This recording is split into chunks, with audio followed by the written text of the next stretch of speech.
سلام خدمت ورزشکاران علاقمند به رشته‌های دو استقامت.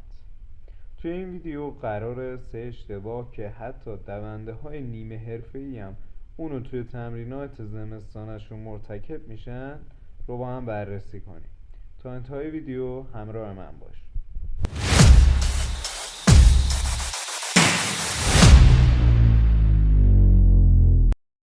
قبل از اینکه ویدیو رو شروع کنیم یه چیزی رو دلی بهتون بگم. ممکنه یک کم صدا نویز داشته باشه یا مشکلات ادیت زیاد باشه، اما بهتون این اطمینان رو میدم که مطالب به شدت مهم و کاربردی هستن. پس بی بهونه تا انتها ویدیو رو ببینید. اگر هم خوشتون اومد یه لایک هم پای ویدیو برای ما بذارید. اگر زمستون قرار باشه همونطور که توی تابستون تمرین میکردیم تمرین کنیم، مطمئناً جای پیشرفت آسیب‌های بیشتری میبینیم.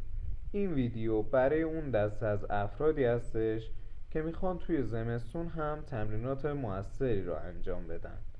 اینم بهتون بگم که زمستون اگر درست تمرین بشه میتونه از تمرین توی هوای گرم هم موثرتر باشه. منظورم از زمستون همون هوای سرده. ممکنه پاییز باشه اما هوا سرد. اشتباه اول، تمرین سنگین با بدن سرد. رایج ترین اشتباه بین دونده ها از مبتدی تا نیمه حرفه‌ای همینه. عضله سرد مثل شیشه‌ای میمونه که یخ زده و بخوای آب داغ رو بریزی روش، و مسلماً شیشه میشکنه.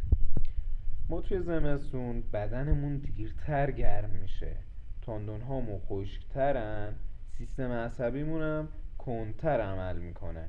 پس ما باید گرم کردن خودمون رو اصلاح بکنیم. تو با گرم کردن کوتاه در واقع داری یک دعوتنامه شیک و تر و تمیز برای مصونیت میفرستی. پس یه توصیه بهت میکنم، اگر حوصله گرم کردن رو نداری پس اون روز رو کلن بی خیال تمرین شو. اینجوری آسیب نمیبینی حداقل. حالا چطوری باید گرم کنیم؟ خب گرم کردن بسته به سطحی که شما دارید میتونه متفاوت باشه.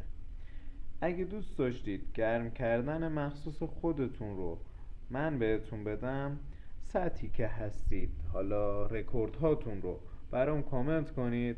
اگه سطحی که شما توش بودید هم اندازه یا کمتر از سطح من بود، من در خدمتم و راهنمایی کامل رو براتون میکنم. اشتباه دوم، رکورد گرفتن در فصل ساخت. زمستون فصل ساختنه، نه نمایش و رکورد گیری ها. بدن توی زمستون برای رکورد ها ساخته نشده.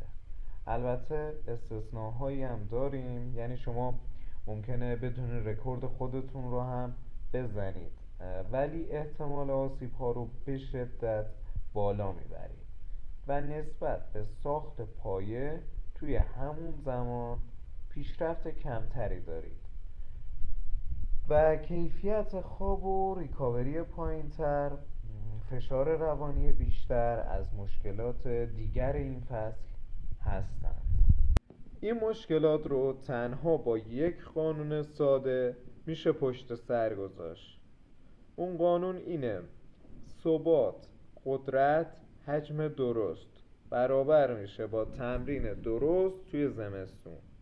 و اینکه تأکید میکنم رکورد برای ماه‌های گرم ساله و کسایی که بخوان زمستون رو رکورد بزنن بهار رو حذف میشن. اشتباه سوم، جنگ با سرما به جای اینکه سازگاری باهاش داشته باشیم. بهانه سازی و لجبازی دو عاملی هستند که دوندگان حرفه‌ای رو از دونده‌های تازه کار جدا میکنن. ما دو تیپ آدم داریم. اولی، سرده دیگه نمیرم. دومی، سرده مهم نیست من هدف دارم تیشرت میپوشم. شاید بگین دومی درسته، اما هر دو اشتباهن. واقعیت اینطور میشه اگه ما لباس زیادی بپوشیم عرق میکنیم و اگه عرق بکنیم سرما میخوریم. و اگه سرما بخوریم بیمار میشیم.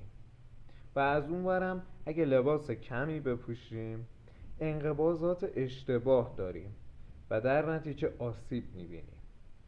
تمرینات هوشمندانه تر توی زمستون برابر با برتری رقابتی.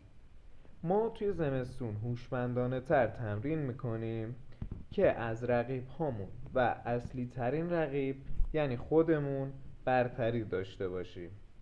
خب یه جنبندی پایانی داشته باشیم. گرم کردن درست، ثبات، قدرت، حجم درست، بهونه نیاوردن و هوشمندانه تمرین کردن میشه جنبندی پایانی ما. خیلی ممنون که تا اینجای ویدیو همراه من بودید. امیدوارم نهایت استفاده رو از این ویدیو داشته باشید.